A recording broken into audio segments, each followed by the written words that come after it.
over the years, how have you been improving your ability to think? I'd say two ways. I'm going to start with a question for your audience. If I asked you, what is your most important communication skill? Listening. What's your gut instinct?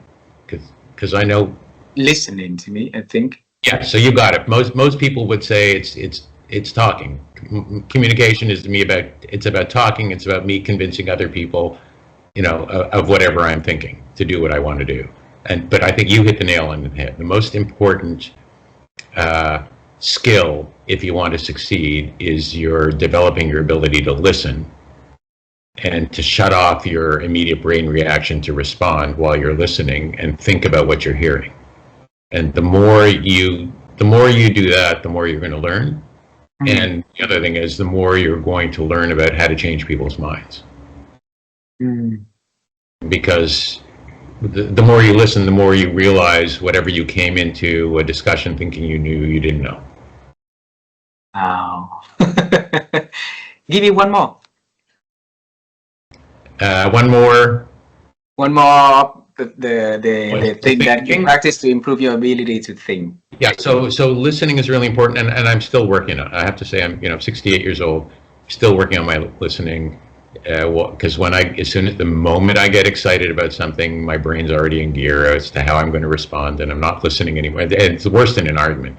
You listen to arguments these days, nobody's listening, and that's why nobody's convincing anybody of anything.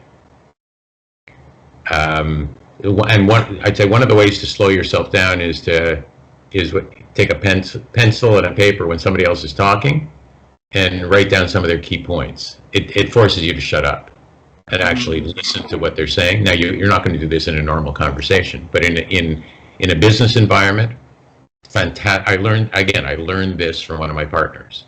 He's probably the best listener I ever met. He has all kinds of other personality deficiencies, but he happens to be an excellent listener. So it was a skill I picked up. So the other thing I would say is read as much as you can. Again, but don't just read. If you don't apply, you don't get anything. Most of what you read, and even most of what you hear is going to go in one ear and pretty much out the other. And somebody once famously said, I believe, when I listen to a speech, I usually walk away, and within 2 days, I can't remember anything the speaker said. The only thing I remember is the way they made me feel. Yeah. So if you're looking to convince someone of anything, you have to get past the logic and into the feelings. And the best way to do that, again, isn't with logic and facts, it's with stories. Yeah. So the more you can story tell, the more you are able to be convincing. So listening, reading, and make it become storytelling. So that is storytelling, and in a way that triggers emotional response. Got it. And my fiction has really helped me with that.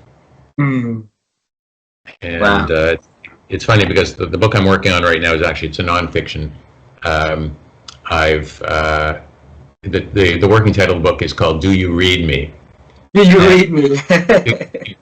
And it's about sort of my experience as a boomer, sort of from as early as I remember stories to today, and how I've gotten through life. It's designed to be humorous. It pokes fun largely at me and my approaches, but it's designed to make you think about what's important. How far are you with that book? I've been working on it for 3 years, not as a book again. I was just decided I was going to write down these stories and learn how to write humor. I think I'm a few weeks away from sending it out to my agent to see if there's a market for this.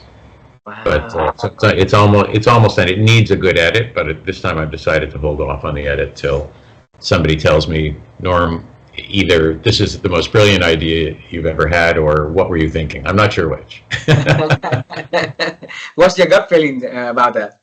My gut, well, all I'll tell you is my mother loves it, but my mother who's 92 loves it, but my mother thinks thinks I've never made a mistake in my life. She thinks, that's why I always start with her, because I'll never get a criticism for it. When I want criticism, I have some friends, I'll send it to, and they'll say, "What were you thinking?"